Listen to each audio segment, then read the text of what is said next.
Pernah nggak sih kalian merasa hukum itu terkadang terlihat tidak adil? Ada yang dihukum berat karena kesalahan yang kecil, namun ada juga yang terlihat kebal dari hukum. Pertanyaannya, apakah hukum benar-benar netral atau justru kekuasaan yang diam-diam mempengaruhinya? Halo teman-teman! Di video kali ini, kami akan membagikan sebuah film dengan topik yang sangat penting dalam mata kuliah kewarganegaraan, yaitu tentang hubungan antara hukum dan kekuasaan. Topik ini bukan hanya teori, ini adalah realitas yang sering kita lihat dalam kehidupan sehari-hari. Lebih dari itu, kami juga akan melihat apakah benar hukum di negara kita sudah berjalan secara adil dan merata, atau masih ada ketimpangan yang perlu kita kritisi bersama.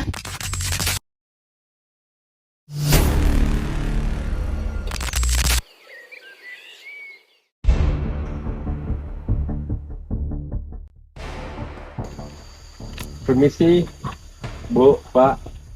Iya, Pak. Kenapa Ibu dan Bapak mengambil kayu jati di tanah ini? Maaf Pak, kayu ini milik almarhum suami saya, Pak. Baik, Bapak dan Ibu. Namun, tanah yang Bapak ambil ini milik negara. Sekarang, Bapak dan Ibu harus ikut saya ke kantor untuk memberikan penjelasan lebih detail. Baik Pak, tapi sungguh kami tidak mencuri kayu milik negara ini. Di tempat yang sederhana ini, sebuah persoalan kecil berubah menjadi perkara yang besar.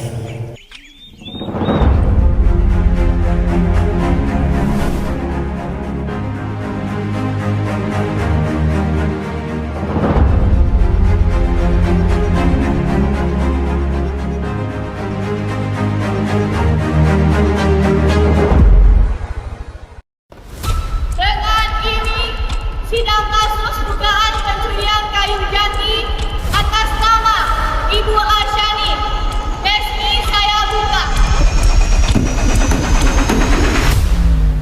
Jaksa dipersilakan menyampaikan tuntutannya.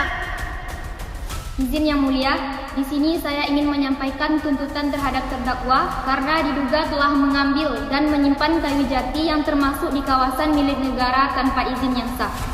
Perbuatan tersebut melanggar ketentuan hukum pasal 12 huruf D Undang-Undang Nomor 18 Tahun 2013 tentang pencegahan dan pemberantasan perusakan hutan, yaitu larangan mengambil dan menguasai hasil hutan secara tidak sah. Kepada terdakwa, kami minta silakan maju ke depan dan berikan penjelasan.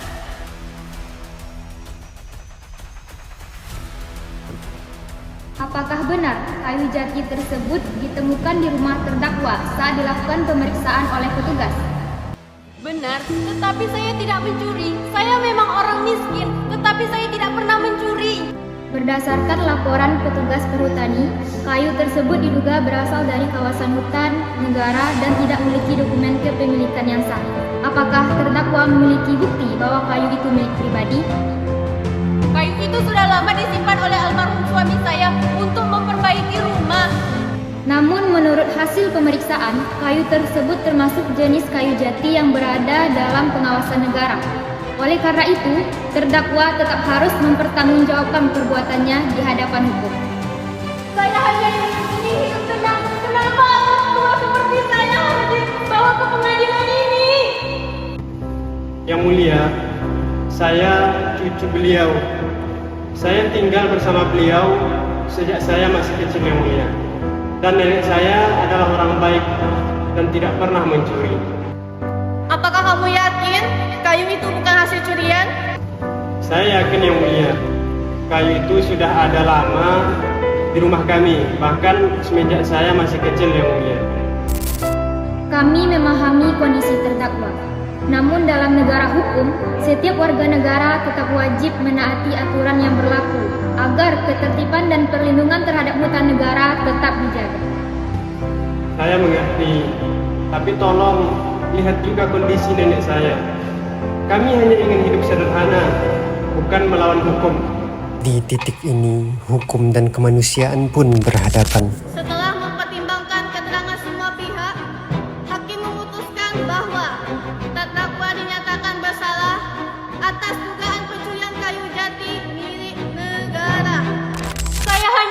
kecil yang mulia. Tapi saya tidak pernah mencuri. Saya emang rakyat jelata. Tetapi saya tidak pernah mencuri. Itu milik almarhum suami saya yang mulia. Terdakwa dijatuhi hukuman sesuai ketentuan hukum yang berlaku. Sidang ditutup. Namun, bagi sebagian orang, keadilan masih terasa jauh dari kenyataan. Di satu sisi, seorang nenek dihukum karena kayu jati. Namun di sisi lain, kasus besar terus bermunculan dengan akhir yang sering dipertanyakan.